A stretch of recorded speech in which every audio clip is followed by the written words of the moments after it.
The monsters under my bed.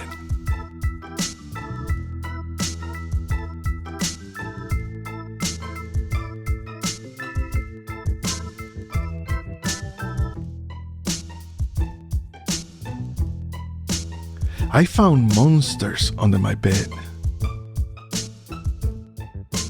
Not like when I was little. Sleepless nights without end, just imagining a diverse fauna of unsightly ghouls populating that tiny space between my thin, infantile mattress and the cold concrete floor beneath. I found them. Not like believing that those fugitive specks of light that shone under the bed for milliseconds right at the moment when the bulb comes on are the eyes of one hideous creature prying from the beyond, or that the slight scrapings of a solitary mouse roaming the house at midnight are the evidence of some skulking being, less material, yet more mysterious, sinister perhaps. No, I found them. They were there. I looked. Gathering all the strength and bravery given by experience and old age, not much, considering what has become of me all this time. With extreme difficulty and much forcing of stiff all extremities and aching bones, I bent under my bed, lifted the sheet, and peeked. There they were.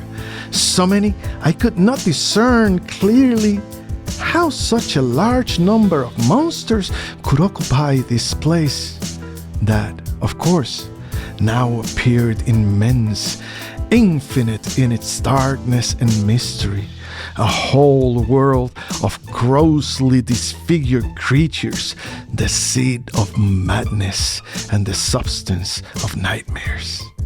All under my bed, and not the stuff of my dreams or a pilgrim symptom of stunted slumber.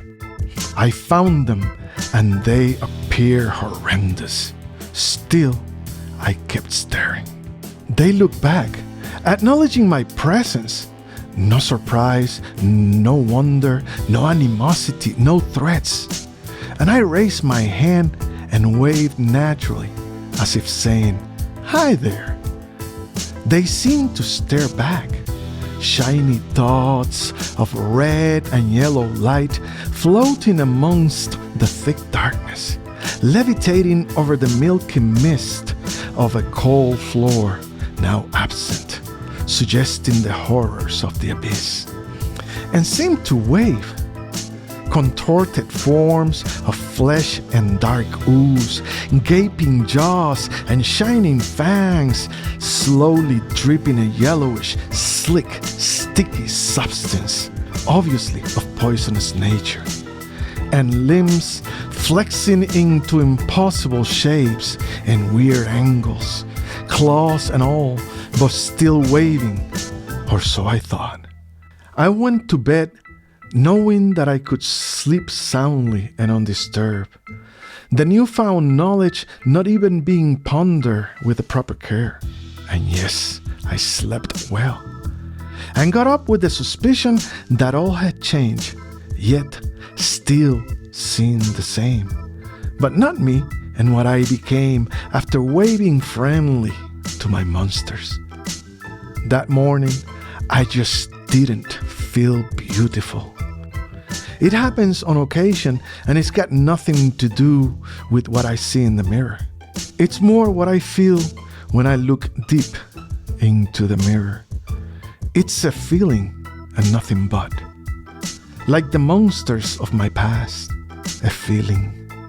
Like the strange feeling that all has changed, but you can't figure out what or how. I bathed, shaved, doused myself with ointments and fragrances, picked my teeth clean, and trimmed and polished all my nails, combed my hair and sculpted my tresses like never before, a high-flying curl at the cusp in a perfect pompadour, plucked my brows and cut the hairs sticking heroically from my nose, dove into my closet and indulged like never before. I stepped out draped in the most decadent luxury, gold and light, softness and texture, expensive silks and fine leather, accessories, jewelry, a cravat, a fedora, a decorative brooch, and a row of medals pending from my jacket, a thick gold chain, a ruby-encrusted 24-carat pendant, a pinky ring, and a family seal, a diamond stud, a gold watch, and a silver spoon, a carved walking stick made with ebony and ivory, and shades, fancy shades with silver rims and treated glass. By the sly tools of vanity, I achieved, if not the intended beauty, at least the feeling, which, just like the monsters of my childhood, felt so real. Then I looked under my bed. I wanted to show. I craved their compliments. Me saying hi, them looking, those floating specks of red and yellow light just staring, and the wave, the limbs and ooze and fangs and claws doing like this, like, hey fella, looking sharp, you're working those garments as no one else could. I looked, they were gone. Underneath my bed, just dust and emptiness, a lonely mattress and a cold floor. It was then that I realized my monsters hate it when I'm beautiful, or they just leave when I become the monster, the creature of excesses. They hate it just like I do, to see what stares back at you when you look too deep into the mirror.